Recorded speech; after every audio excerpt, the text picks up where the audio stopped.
Conor McGregor just confirmed his intentions to leave the UFC for BKFC in one of the most telling interviews I have seen from Conor McGregor in the last 3 years. He discusses his plans to fight out his UFC contract. He discusses potential BKFC opponents. He mentions Floyd Mayweather and Jeremy Stephens. He also discusses a potential Nate Diaz BKFC fight.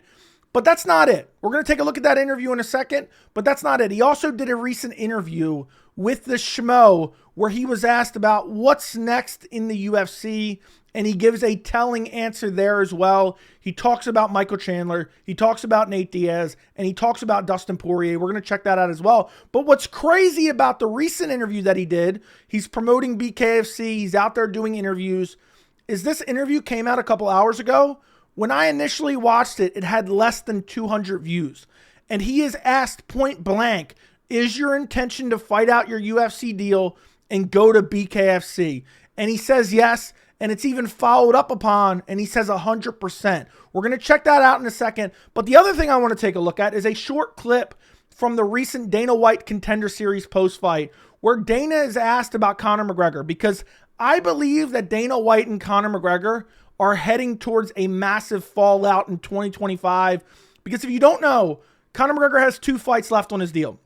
On top of that, he has something called the sunset clause, which means from the date Conor McGregor signed his deal, 5 years afterwards, he is free from the UFC, even if he did not fight those last 2 fights. It all depends when he signed his contract, but chances are that sunset clause is coming up late 2025, early 2026, which means the UFC is going to have to put a fight together for him if he wants it and not potentially ice him, which I believe both sides are at fault for why Conor McGregor hasn't fought. But that means they're going to have to scramble to get him these 2 fights next year, because at the end of the day, if Conor McGregor is going to leave anyway, they're going to at least make that revenue from 2 Conor McGregor fights they have on contract. But Dana was recently in Ireland, and he did not speak or meet with Conor McGregor. He went to his pub. He did not see Conor. Conor was in Las Vegas recently, and Dana was asked about him by Kevin Iole, and check out this response. A couple things I wanted to ask you. Conor is in town. Have you met with him? No, I haven't. I haven't even talked to him. Do you have any plans to meet with him? No. Okay. And do you know if he's here to train now, or what's... No, I think he's here for, he had some sponsorship stuff that he had to do in town. Okay. So he's in town. I have not talked to him, and I have no plans to talk to him. It doesn't sound like a relationship that is going very well. And I believe it's because Conor McGregor has expressed every intention to leave the UFC. And while the UFC doesn't necessarily need Conor McGregor, they don't want anyone else to have him. So there's a real tricky situation going on here with Conor wanting to fight out his deal, the UFC not wanting Conor to go anywhere else, the UFC wanting to devalue Conor, Conor potentially with substance abuse. There's this whole situation going on behind the scenes, and I believe we are headed towards a massive blow up in 2025 between Dana White and Conor McGregor. That's why I wanted to show you that clip. Next clip we're going to take a look at, and I will link all these videos down below. This is a Conor McGregor interview with the Schmo recently, where he's asked about who's his potential next opponent in the UFC. And for a second, he gives Michael Chandler that hope. You know, Conor McGregor's return runs through Nashville, Tennessee. Yeah, Chandler, keep pushing that rock up the hill, because what Conor McGregor has to say here, you know, it sounds like it's going to be promising for Michael Chandler, but it truly is not. Listen to this. Who's the most worthy man to get a red panty night to be fighting you, Conor McGregor? Yeah, no, we're looking for the date. Hopefully, I'd like to square it away with Michael Chandler. You know, I'd like to get Chandler in. We've had our beef. It's not settled. So Michael Chandler right there, super happy. Yes, I left my family in January. I had to fight Charles Oliveira, but Conor still wants to fight me. You know, the road of Conor McGregor's return goes through Nashville, Tennessee. But then Conor immediately just throws cold water on it. Listen to this. He has a match scheduled. I'd like to fight maybe before that, or before he's recovered or whatnot. So, you know, there's a few names in the line at the minute. So he'd like to fight before Michael Chandler's ready, which I think Michael Chandler will fight the day after he fights Charles Oliveira. But still, imagine Conor gets a fight date announced. It could be before Chandler even fights in November.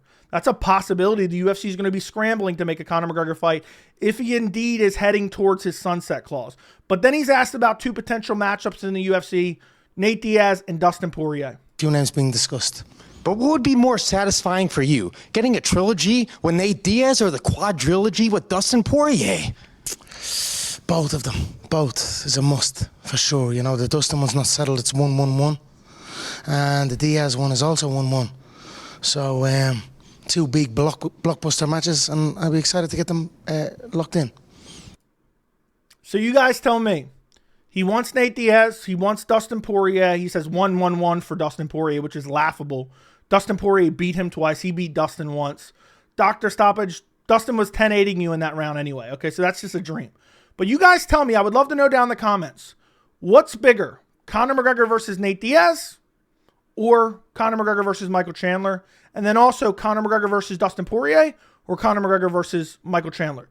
The bigger fights are Conor McGregor versus Nate Diaz and Conor McGregor versus Dustin Poirier 4. Also, guess what? You have Michael Chandler fighting Charles Oliveira. Dustin Poirier is available. He's looking for his retirement fight.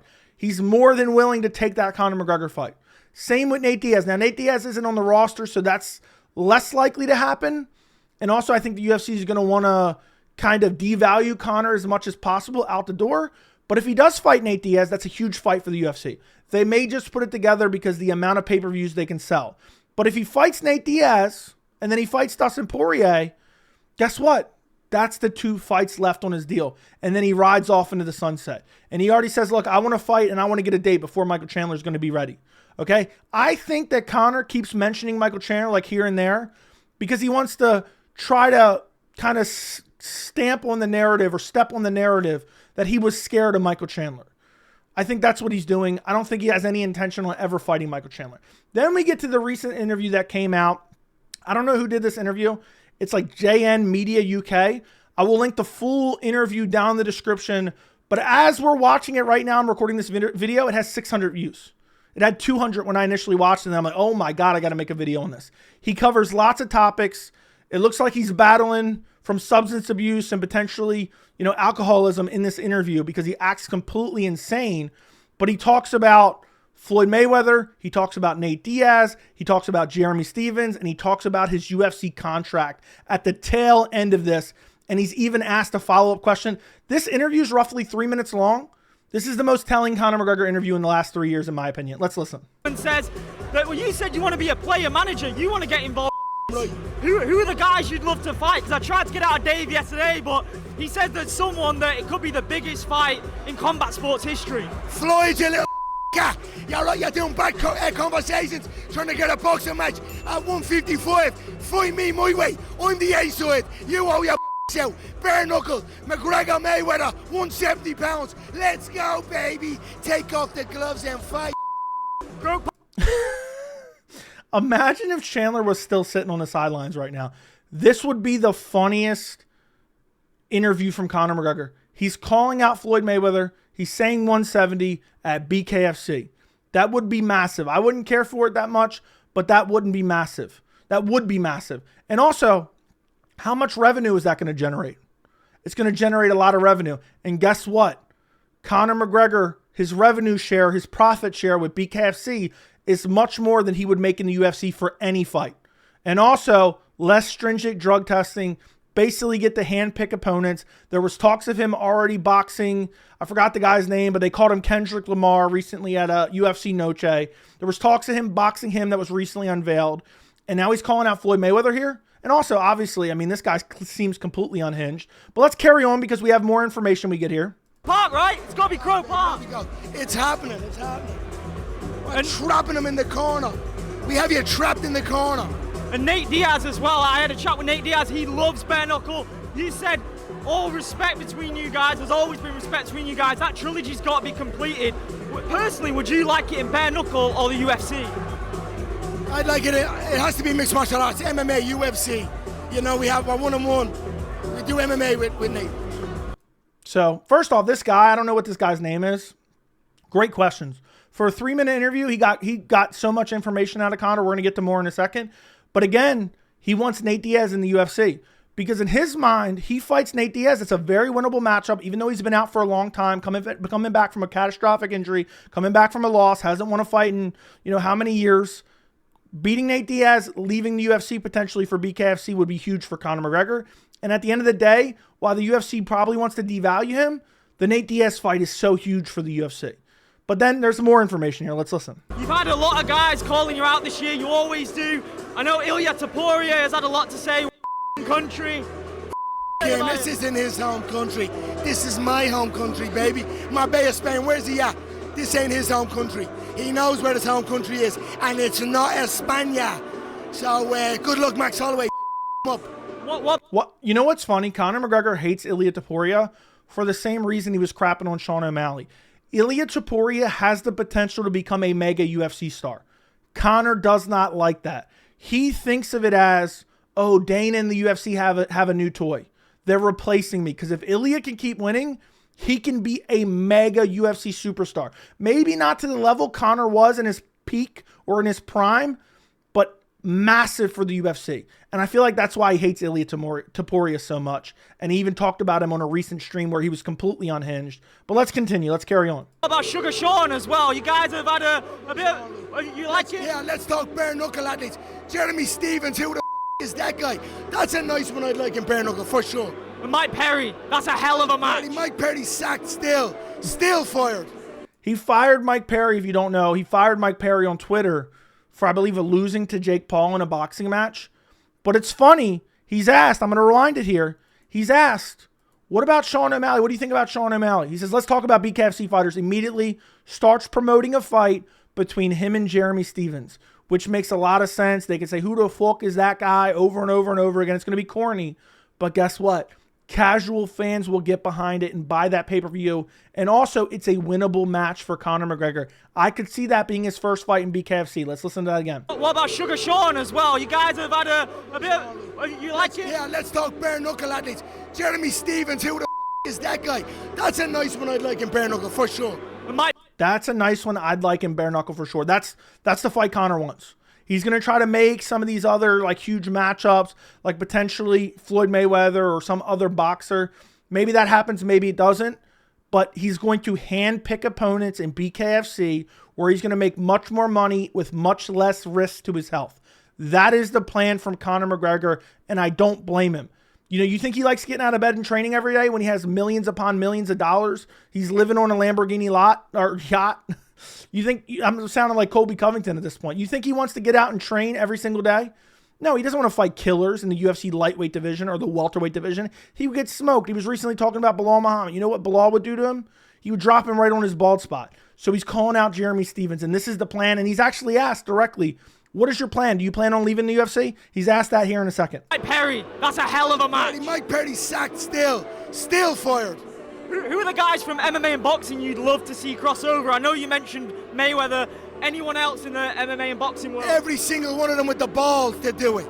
If they ain't, not very few of them have the balls to do it. So anyone who has the balls to step up has my respect. By the way, he sounds horrible here. He sounds like he's been up all night. He sounds like he's losing his voice. He looks like he's on drugs. Conor McGregor, I can't wait for the 30 for 30 one day. I cannot wait for the 30 for 30 one day. And I can't wait. You know, this is sad. I can't wait for the Conor McGregor Dana White fallout. This next question, he is asked point blank about his UFC contract. And we get a point blank answer from Conor McGregor. He doesn't even play politics with it. You know, he just says, yes. Listen. You've got serious passion. Would you like to fight out your 2 fights on UFC contract and then go bare knuckle? Is that where you're at right now? Yes. 100%? Yes. This was our 3rd interview. Maybe 100%. Yes. I mean, I know that's super simple, but is that not crazy? This is the first time someone's directly asked him that, and he just says yes. Anyone who has the balls to step up has my respect. You've got serious passion. Would you like to fight out your 2 fights on UFC contract and then go bare knuckle? Is that where you're at right now? Yes. 100%? Yes. This was our 3rd interview. There you go. From Conor McGregor himself.